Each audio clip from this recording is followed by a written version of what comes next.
Hello साथीहरु र म चाहिँ बाटोमा आउँदा आउँदा चाहिँ यहाँ चाहिँ गुफा पातल भन्ने ठाउँमा चाहिँ आइपुगेँ नि त। यस्तो दामी रहेछ यहाँ भ्यू पोइन्ट है।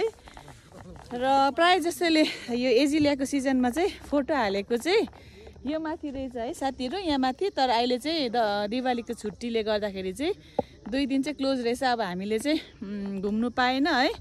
र त्यसको पछाडि चाहिँ म जान्दैछु है। र हेर्नुस् त कस्तो दामी रहेछ। यहाँबाट चाहिँ नेपालहरु चाहिँ राम्रो देख्छ अरे र म तपाईहरुलाई देखाउन गइरहेको छु है।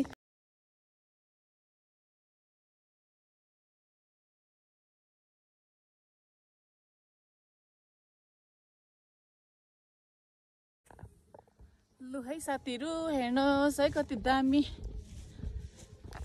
अब चाहिँ म गएको है, घर जानुपर्छ, ढिलो हुन्छ। र हेरिराख्नुहोस् यो कति दामी मेरो ब्याकग्राउन्ड है।